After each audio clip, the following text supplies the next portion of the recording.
সম্প্রতি আর্জেন্টিনা জেতায় একজন মেসিকে তার বাবা দাবি করে। আচ্ছা, এমনকি একজন মেসিকে মুসা নবীর সাথে তুলনা করে বলে মেসি নাকি মুসা হয়ে খেলায় জিতিয়েছেন। এ কথার কারণে তার কি ঈমান থাকবে? ভাই মেসি আমার আব্বা, মেসি আমার আব্বা। আপনার আসল আব্বাকে বেশি ভালোবাসেন নাকি মেসিকে ভালোবাসেন? মেসি রে, মেসি রে। ইতিহাসে যে ফেরাউনের পতন হয়েছিল মুসার হাতে, সেই মুসা মেসি হয়ে ফেরত এসেছে।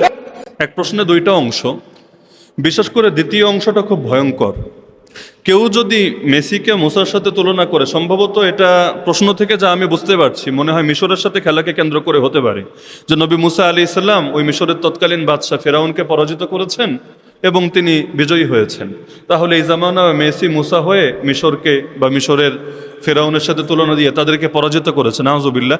এটা যদি সেন্স ঠিক রেখে কেউ বলে, এবং যে বলেছে সেন্স হয়তো ঠিকই থাকার কথা, এগুলো পাবনার পাগলাগারোদেরকেও বলার কথা না, তার অবশ্যই ঈমান নবায়ন করা দরকার, তওবা করা দরকার। কারণ একজন নবীর সঙ্গে একজন কাফেরকে তুলনা দেওয়ার দ্বারা নিঃসন্দেহে তার ঈমান নষ্ট হয়ে গিয়েছে। এখানে কোনো ধরনের কম্প্রোমাইজের কোনো সুযোগ নেই। কই নবী আর কই, আরে নবীর সাথে তো অলিরাও তুলনা দেওয়া যায় না, নবীর সাথে সাহাবিকেও তুলনা দেওয়া যায় না। এমনকি একদল ভণ্ড হয়েছে নবীর সঙ্গে আলী রাদিয়াল্লাহু তুলনা দেওয়ার কারণে। আমি আগে বলেছিলাম যে জিবরিল আলাইহিস সালাম নাকি ওহী নিয়ে এসেছিলেন আলীর কাছে, ভুলে চলে গেছেন নবীর কাছে, নাউজুবিল্লাহ। নিঃসন্দেহে এদের ঈমান নষ্ট হয়েছে। সুতরাং এখন মহব্বতের জায়গায় এমনি এই মাসালা তো আমরা আগে আলোচনা করেছি যে কাফের মুশরিকদের মহব্বত করার বিধান কি। এরপরও আপনি মেসির মহব্বত করেন, খেলোয়াড় হিসাবে করেন, তাই বলে নবীর সঙ্গে তুলনা দিতে যায়েন না, না হলে ঈমান কিছুতেই আর ঠিক থাকবে না। আর কেউ যদি বাবা দাবি করে, সম্ভবত এটা রোগী, মানসিক রোগী হবে, অথবা ভাইরাল হওয়ার রোগী হবে, দুইটার যে কোনো একটা। হয়তো মানসিক রোগী, তার সিরা কখন কি বলে ঠিক নাই, অথবা ভাইরাল হতে আনকমন কিছু করা লাগে, কমন জিনিস দিয়ে ভাইরাল হওয়া যায় না। আর ভালোর চাইতে পচাটা করলে ভাইরাল বেশি হওয়া যায়। তো ভাইরালের রোগ এমন একটা রোগ মাঝে মাঝে মানুষরে পশুর কাতারে নামিয়ে আনে। তো যে এটা বলেছে নিঃসন্দেহে হারাম কাজ করেছে, এটার কারণে তার ঈমান নষ্ট হবে না। যে বাবা না তারে বাবা বলে দাবি করলে কাফের হয় না, কিন্তু কাজটা একটা চরম পর্যায়ের গুনাহ।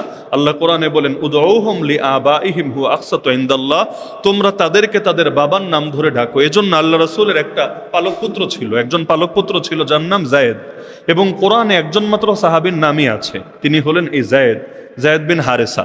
তো যেহেতু তিনি ছোটবেলা থেকে নবীর ঘরে একসময় গোলাম ছিলেন, নবী মুক্ত করে পালক পুত্রের মতো পেলেছেন, এজন্য এক পর্যায়ে লোকে তাকে ডাকতো যায়েদ বিন মোহাম্মদ, মোহাম্মদের পুত্র যায়েদ।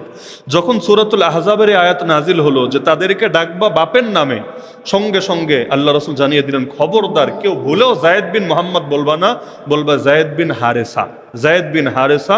নবী নিজেও বললেন ইয়া যায়েদ আনতা আখুনা ওয়া মাওলানা, হে যায়েদ তুমি আমাদের ভাই, আমাদের বন্ধু, পুত্র না, তুমি আমাদের ভাই, তুমি আমাদের বন্ধু। তাহলে সুতরাং যারে তারে আব্বা ডাকা, এটা তো আজকে আমাদের বয়ানের মধ্যে মনে হয়ে গিয়েছিল, এই বাংলাদেশে আব্বা ডাকার রোগ এমনিই বেশি, যারে তারে মনে হচ্ছে আব্বা বানানো শুরু করে।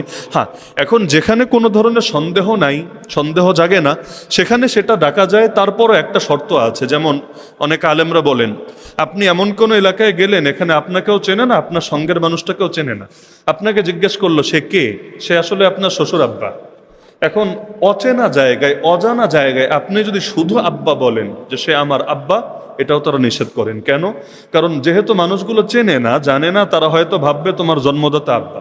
হ্যাঁ, যেখানে চেনে জানে সেখানে সমস্যা নেই, সেখানে আব্বা বলে ডাকলেও নিজের বাপের সামনে অনেক সময় শ্বশুর আব্বা বলে ডাকে, এখানে সমস্যা নেই, কারণ সবার এটা জানাশোনা আছে, এখানে পেছ লাগার আশঙ্কা নেই। কিন্তু অচেনা অজানা নতুন জায়গায় গিয়ে যদি পরিচয় দেয়, দিতে হবে আমার শ্বশুর বাবা, শ্বশুর আব্বা, যেভাবেই বলুক, এমন কোন শব্দ লাগবে যার দ্বারা বোঝা যাবে সে তার জন্মদাতা পিতা না।